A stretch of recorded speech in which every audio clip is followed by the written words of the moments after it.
Roots 101 Deeply Rooted. From the vibrant and storied heart of America, brought to you by the Roots 101 African American Museum. This is the Deeply Rooted Podcast, where we pay homage to the unsung heroes, the pillars of our community, the inventors, the artists, the activists, and our ancestors by highlighting Black excellence of yesterday, today, and tomorrow. Your guide on this journey, none other than the passionate and insightful Lamont Collins, a visionary, a mentor, a scholar, and most importantly, a griot of African American history and culture. So sit back, tune in, and let's dive deep into the rich soil as we get deeply rooted. Hey everybody, Lamont Collins.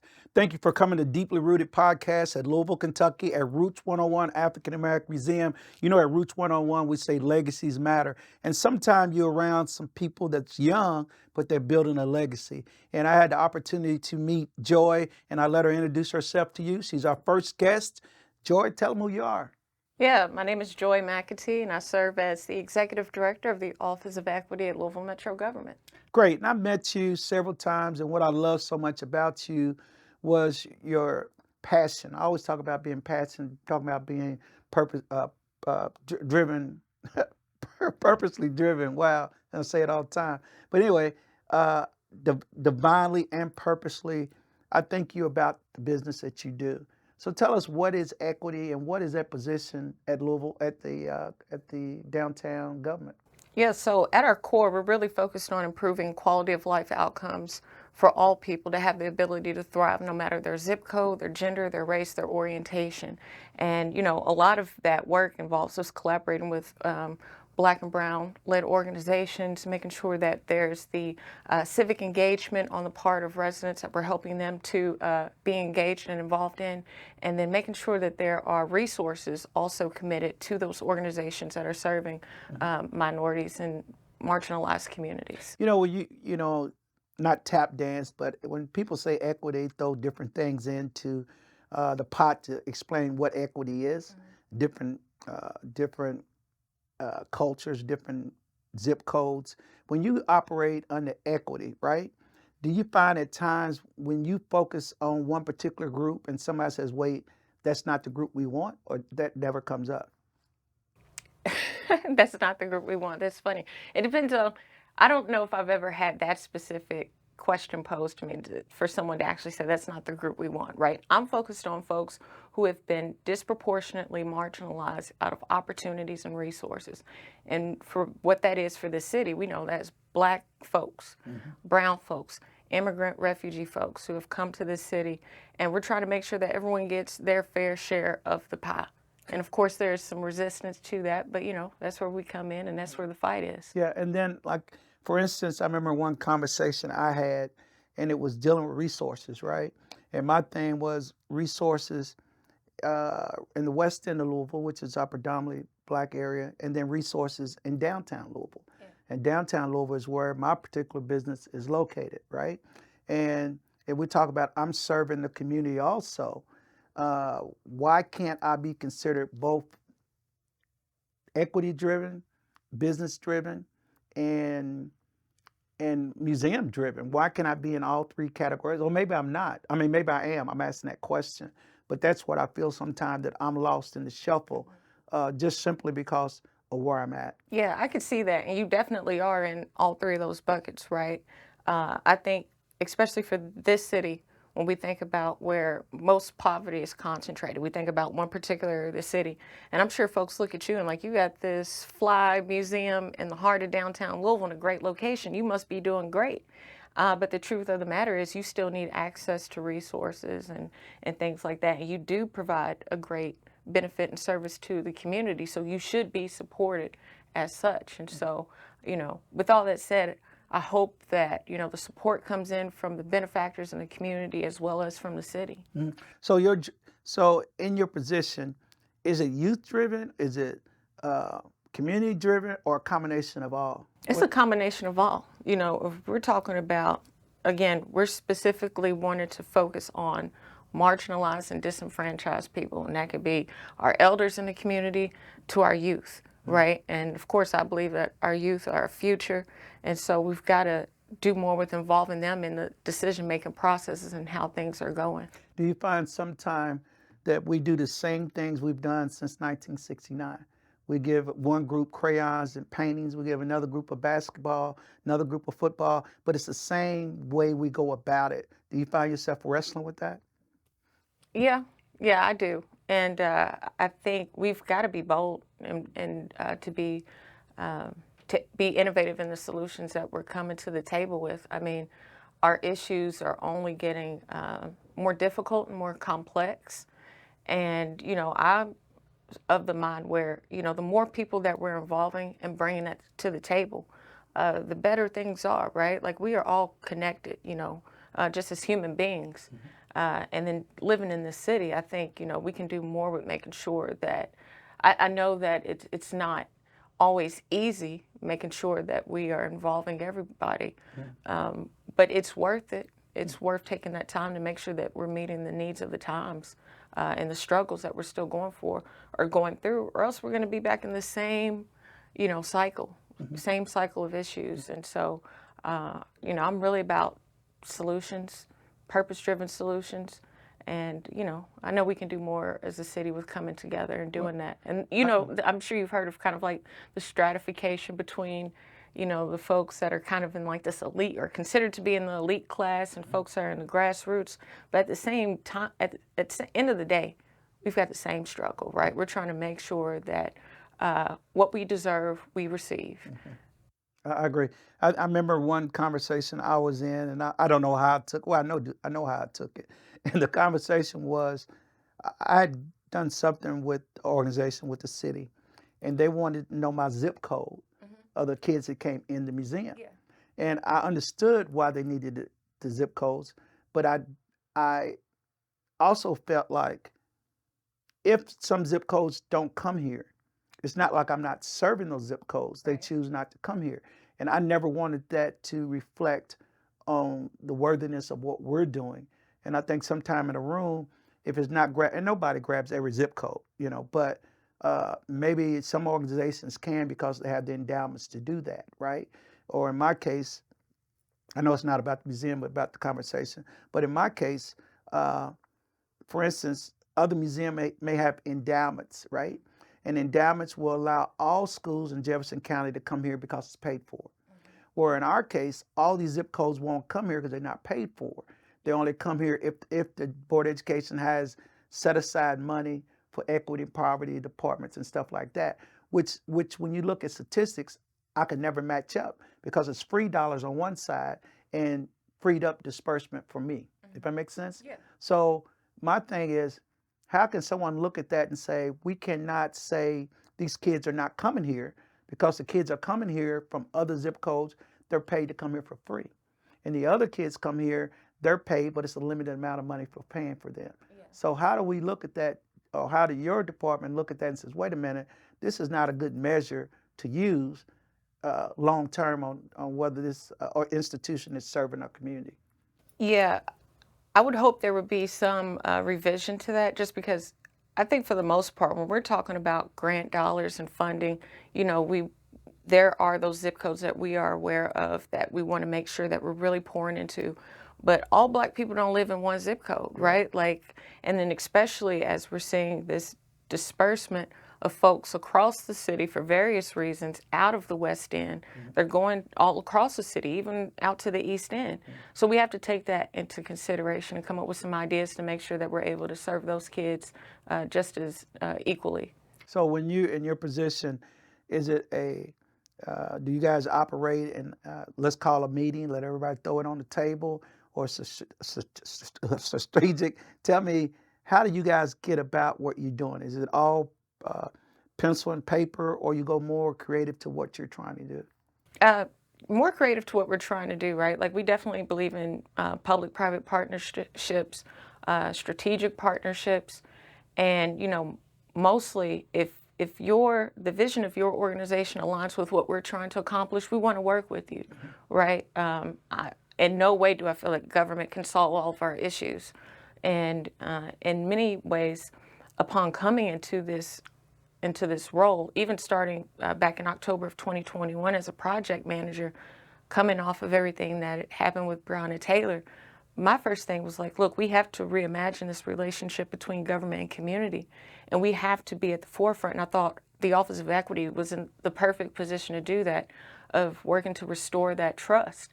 And, you know, the amount of resources that we are afforded through the budget, we wanted to work on getting that back out to the community, because these folks have been on the ground since way before the Office of Equity had even come online, right? And so we wanted to honor the work that they've been doing in the community, honor their expertise, and in the way help to grow the capacity of the work that they're doing.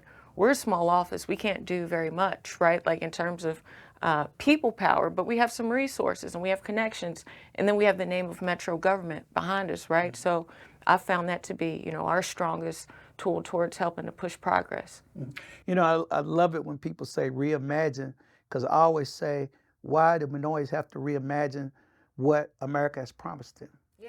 You know what I mean? So reimagine sounds like a nice word to put it, but we're not going back and digging deep enough on why we have those rooted causes. So even if we talk about reimagine, let's talk about the things that made it happen, that we had to use this word reimagine. But I think it's a good cliche, good marketing technique, but I don't think minorities have to reimagine what America's already promised them. And if America's already promised those things to us, my thing is why we don't have that. Yeah. You know, and I think that's one of the things that you do, or you're doing at the department that you're doing, is you guys are really putting a microscope on the needs of the community, right? But even though you're putting a microscope on, do you guys really like it when they throw the microscope back on you? Of course, I have no problem with that, right? You know, we're here to serve. I believe in transparency and accountability. And, you know, we have an obligation and a duty to the city. And so folks have the right to ask us questions. They have the right to say, hey, what are you doing? And why do you think that's a good idea? And have you thought about doing it this way? Like, I welcome those things. I think it only enhances what we're ultimately trying to do. Well, I definitely think that's what you do. I definitely think that you really try to look at the whole picture of everything, and people can come to you and discuss different things. And I think the world of you and what you're doing with the department. So if it's things that you could expand, what would you expand, or what would you like to see? Whew, that's a deep question. Let me think about that. Hi, I'm David White from All Hearts Cardiology. Did you know that over half the U.S. population has high blood pressure, with about 55% of African American adults being affected? These are some of the highest rates in the world. It's crucial to check your blood pressure regularly. Simple lifestyle changes and medication can make a big difference. If you're concerned about hypertension, contact All Hearts Cardiology or your primary care provider today. So if it's things that you could expand, what would you expand, or what would you like to see? Whew, that's a deep question. Let me think about that. I mean, when I think about our most pressing issues, obviously food justice, you know, a significant portion of Black folks living in the city live in a food desert. We're thinking about transportation. We've got to figure out how to tackle that. It's absolutely unfortunate that folks aren't able to make it to their doctor's appointments or to have the same amenities as other people do across the city. Now, that doesn't mean that that's something that my office can fix, right? But there are organizations that are thinking about it and working on it every day. I think about organizations like Change Today, Change Tomorrow, and they do phenomenal work, like the things that Taylor Ryan is doing around. Taylor's been doing that work since she started. Yeah. And she's, what I like about Taylor, she's not gonna get off what she's on. You know, now she can expand her mind to find other things, but her justice and her compassion for that is Taylor. I mean, she's making it up. That's who she is. And so people like her, it's a lot of young organizations that I just follow and all of what they're doing in this city. But there's something that, you know, we always say that Hillary Clinton is always given the quote, "It takes a village to raise a child." But that's an African quote. Yeah. All right. So if we use that quote about it takes a village, it also takes a village that's not sick. So if we're talking about sickness in our community, which we have to be open about, how are we working on those ills that we need to work on in order to raise a healthy village? What kind of things are you doing to try to work on those things? Yeah, so I mean, I'm trying to, I don't want to mention all the organizations for the fear of Right, missing out on understand. some that are doing some of that critical work. But I think about what Dr. Anicia Williams is doing. What is it, Sister Song? Yes. I mean, that is at the core. It's about, in Play Cousins Collective, it's about helping mothers, helping babies, helping families, and providing that, nurturing environment. Like, that's where I see that healing taking place that our community needs. And we've been fortunate to be able to partner and support those organizations with our resources that we have. And I want to continue to expand that work. Well, they all do good work. I've been Absolutely. able to touch each one of them, so I know the work to do and the commitment they have. But uh, let's talk about youth, right? Yeah. Because you are involved with youth, and we know youth having something for our youth to do is major in so many ways, historically and now. So, what are you doing with the youth department under on what you do? I know you work with a lot of organizations, but tell me the thrust of what you're trying to create for the youth. Um, Really just a synergy and understanding around what civic engagement is, what that means. We've partnered with another organization in the past to make sure that they were able to go through that museum to get, some of the history about Frank X. Walker and the work that he has done, and just for them to be educated. Of course, we understand what has happened in our school system and the threats and fights against DEI, and we've heard about CRT and just kind of the ridiculousness around people making these assumptions or assertions of things that are being taught that are not actually being taught at the K through 12 level. But you recognize, okay, our kids have to know their history and where they've come from so that they know where they're going. And so we're really big on education. I mean, we've done a project around the Black Six. There are people in the city who didn't even know what the Black Six was and what happened around that time. And we've got a marker, a permanent marker now outside of Metro Hall that speaks to what that was. And I think the more that our youth know what has happened, where they've come from, what we have overcome, the more that they will feel empowered to step up and be able to continue this fight. Oh, it's no doubt. I mean, that's the reason we have Roots 101. Yeah. And it's about the storyteller, who's telling the story. And those ones you've done have been excellent, all those groups. My question is, if I have a question, is those, let's say there's organizations that tell the story. I tell the story 365 days a year, and I don't get off of that. I can never get as black as I am now. Yeah. So I have to tell those stories. It's not like February, 28 days, random exhibits because some money, financial money's come that way. We're committed to tell that story 365 days a year. And I know when kids come out here, I know what they feel like when they come out here versus other places. And not knocking other places, just where I know our unique swing is that we are that place that kids feel like they're descendants of kings and queens. Yeah. And nobody can duplicate what we do here because they feel it, they see it, they touch it. Yeah. And they walk different, talk different because they get that. But as a whole, I do understand that the partnerships we need to have with everybody to tell the story.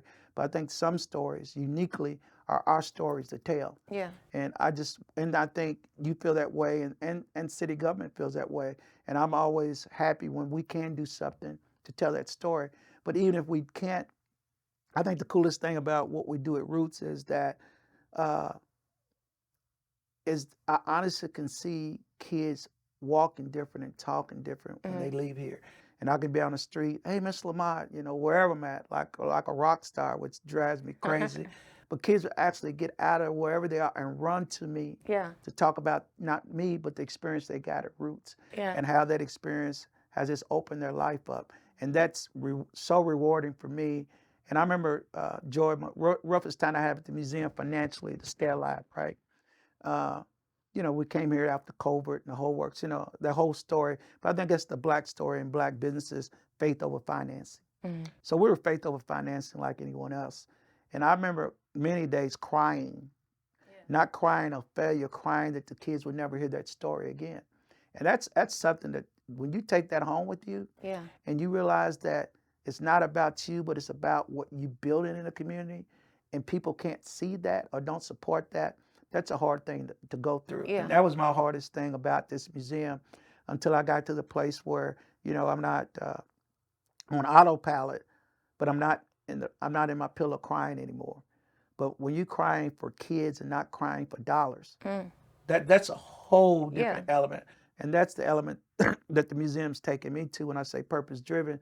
And then when I listen to you in your position, how even though you work for someone else, you know the mission that you're on, and you're not gonna give up that mission because you know it's the right thing to do. Right. Is that about right or wrong? That's exactly right. I mean, one of the biggest motivations for doing what I do is the fact that I have a 3-year-old daughter, and I think about what life will look like for her. My ultimate goal is for her to grow up. One day maybe she gets to her teenage years and she look back and say, "Mom, what was that job you did?" Because she can't understand why we would even need a director of equity, right? And but until we get to that mountaintop, I'm here in the trenches, and I'm not just doing it for my daughter. I'm doing it for everybody else's kid here, right? And it's just a different motivation, when you wake up in the morning. And I mean, working in Metro government is not an easy thing. Doing this work is not easy, and so you realize this mission is just so much bigger than me and some title, right? I just have a passion for our youth, and it's funny what you were saying. It reminded me of why Dr. Ricky Jones calls you Baba Lamont Collins, right? And that totally falls in line because you are this father figure and this historian, and you do so much for our city. And I think about all the pillars that we've lost over the last few years. We're talking about Dr. Bob Douglas, and so many others that I'm not even naming right now. But like, these were folks that have history and knowledge that, there are people that got to sit at their footsteps and so many more who didn't. And you think about what information and knowledge is lost, right? And I see you holding that mantle now for those kids that run up to you. I know you said it drives you crazy, but like, they're going to be, grown men and women one day remembering, I remember Mr. Lamont Collins and what he did and how he inspired me. And when I say crazy, I mean crazy that they think that enough of me. Yeah. That's the crazy part. Yeah. Like, but thank you for the compliment. But let me see. You old enough to remember? I'm looking right at him. He's a comedian. He's a friend of mine too. I met him before he passed away. Him and Reverend Coleman. I don't know if you know Reverend Coleman. Were best friends. I'm looking right at him. He's an activist. He used to Dick Gregory. Yeah. Dick Gregory. I remember I was sitting in a room. I think when I was president of 100 Black Men, and him and Reverend Coleman they just would sit and talk. And one day, Dick Gregory was saying, "Hey Collins, this is back when I really, really was falling into what I came into now." He says, one day you'll wear rose-colored glasses. And I said, "What do you mean?" He said, "You're going to put these glasses on and you're going to see things other people don't see." And he says, "You got to keep your glasses on so you can stay on the mission for the people that you need to see it for." Yeah. Right? And I think for some reason, or by the grace of God, I got these glasses and said, this is what I need to do. Right? Now, I can't let everybody look through them. They can look through them, but most people can't look through them, but because they don't understand really how deep you into this. Yeah. Right? Because you see it so much different. And when I listened to you, honestly, I really felt those glasses on you that day.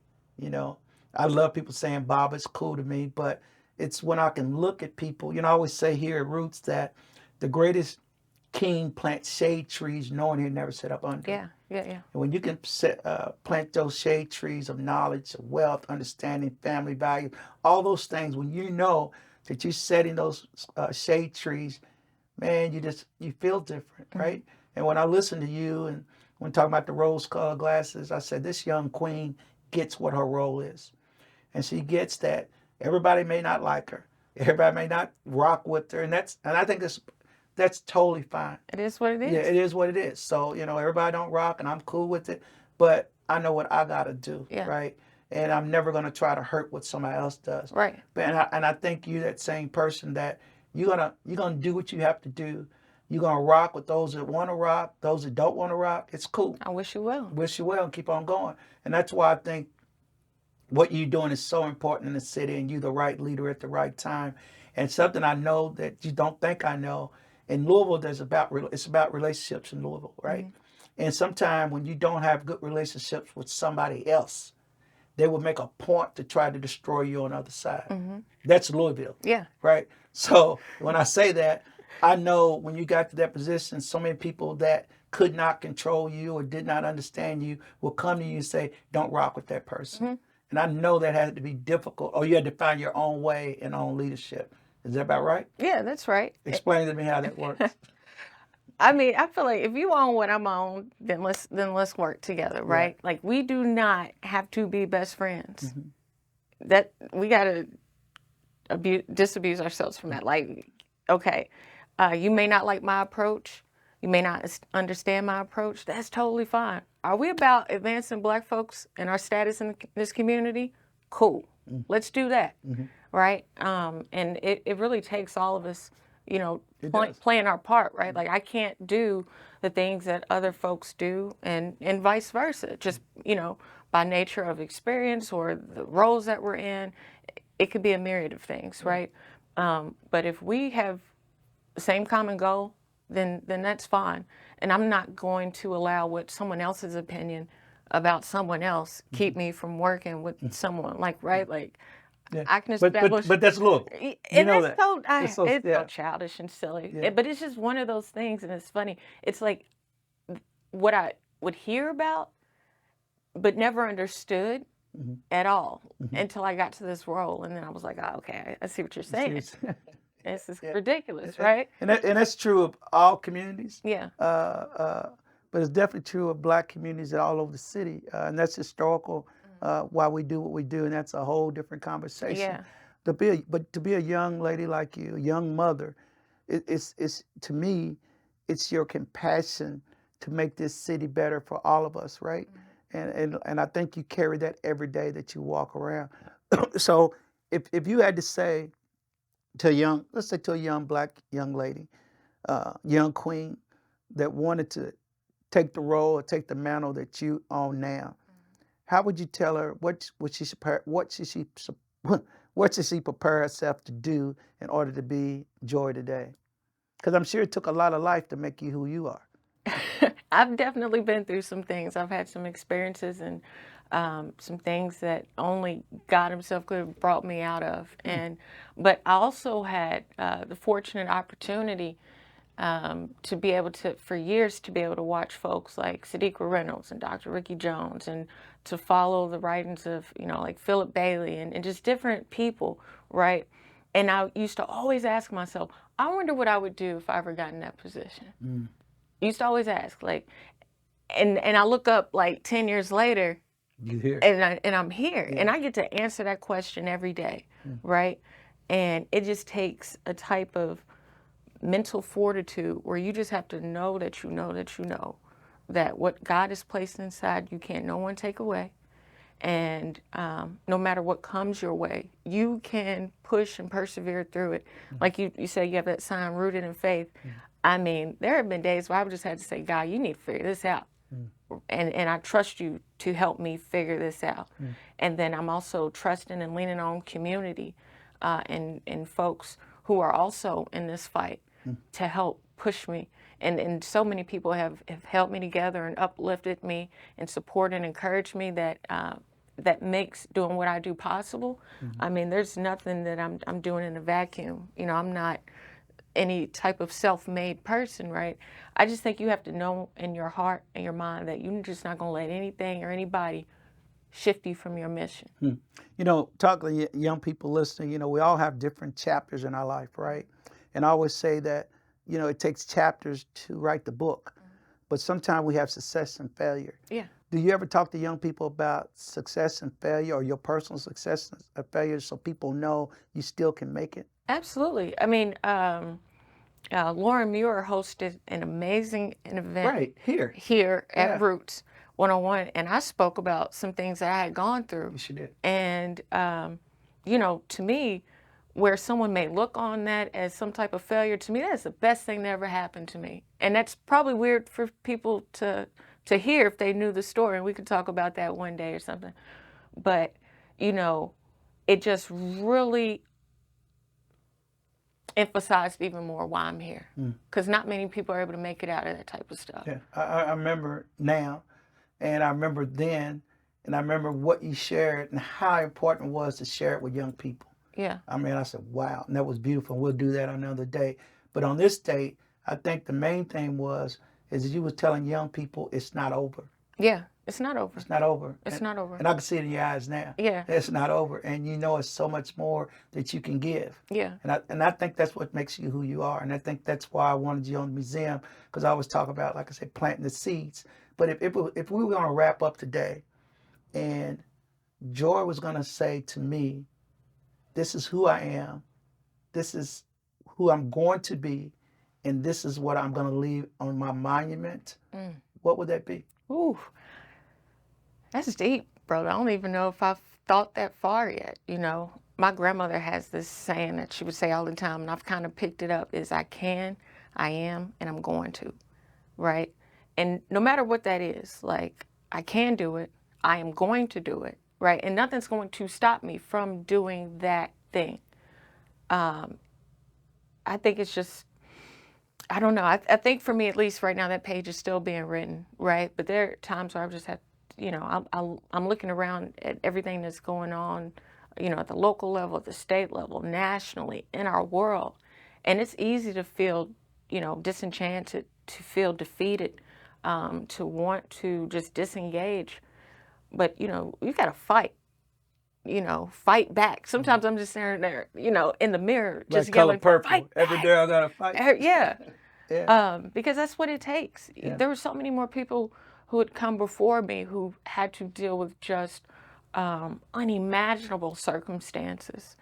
And I feel like it's, you know, what that fight looks like has shifted, right? Like, you know, maybe the dogs aren't being sicked on us in the street, but it's still coming, the attack is still there, it's just coming in a different way. And so we just have to be smart and strategic with how we are engaging in that. And you just can't give up. You just cannot.